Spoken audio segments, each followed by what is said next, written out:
bubble right now. And the only thing that looks good is the stock market. But if you raise interest rates even a little bit, that's going to come crashing down. We are in a big, fat, ugly bubble. And we better be awfully careful. And we have a Fed that's doing political things. This Janet Yellen of the Fed, with the 19 trillion in debt now going up to 21 trillion. 21 trillion, you know how much money that is?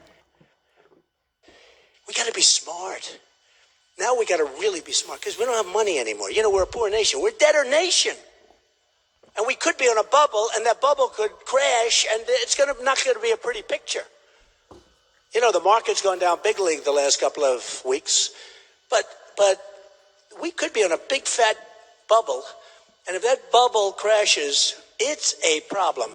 You got to get some sort of understanding. Well, how are they borrowing this money? Okay, you can start by just looking at a promissory note. Just take a Federal Reserve note out your pocket and look at it.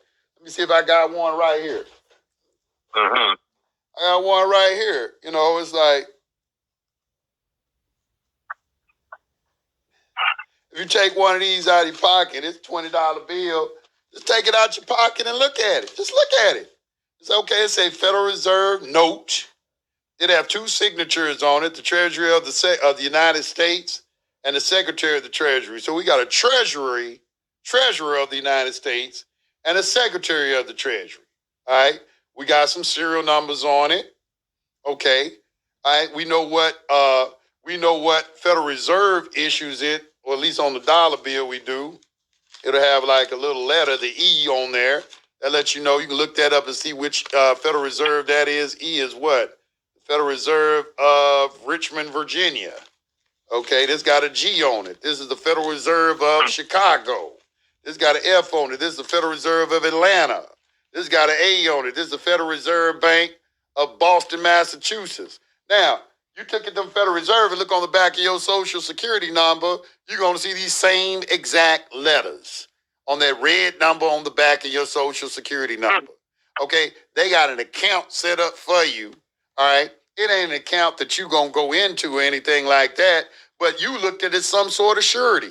Every person in the United States is a guarantor. They have to have something to collateralize this, okay? And it's you the one that's collateralizing. You're issuing it from this bank, and then them Social Security numbers is all the people, all right, that is supporting this, all right, that's collateralized behind this.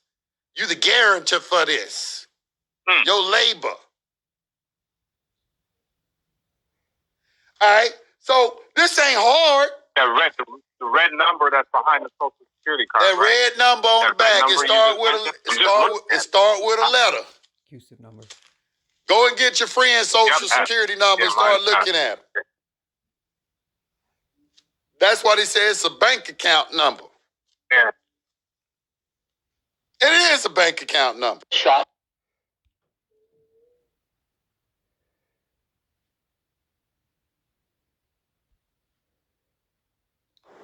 Thank you for calling the Federal Reserve Consumer Help. En español, oprima el uno. If you have received an email or phone call from someone claiming to be from the Federal Reserve regarding suspicious activity in a bank account held in your name, please be aware that this is a scam. The Federal Reserve does not maintain any type of funds or accounts for individuals. The Federal Reserve does not maintain any type of funds or accounts for individuals. The Federal Reserve does not maintain any type of funds or accounts for individuals. The Federal Reserve does not maintain any type of funds or accounts for individuals. The Federal Reserve does not maintain any type of funds or accounts for individuals. The Federal Reserve does not maintain any type of funds or accounts for individuals. The Federal Reserve does not maintain any type of funds or accounts for individuals. Hate to say I told you so.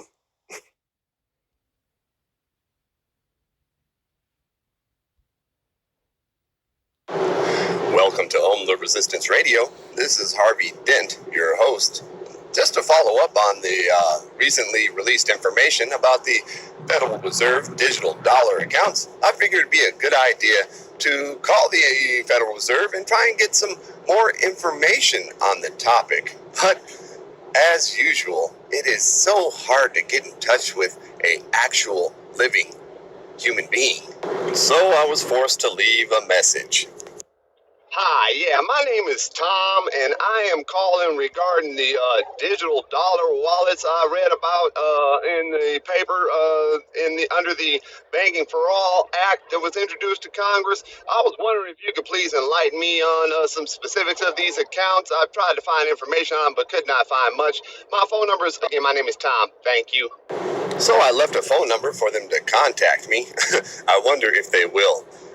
Do any of you have a moment to call the Federal Reserve at the number that is listed here on the screen and ask for their public relations department and maybe try and see if you can get some information from them about this Banking for All Act and these digital dollar wallet accounts that they now have but claim to not manage or hold individual accounts. Very, very odd that they still have that outgoing message about not handling or doing anything with individual accounts, but they have everyone's individual accountant will be available 2021, although it hasn't passed in the legislation yet. That is what was introduced into Congress, so we know that the accounts are there.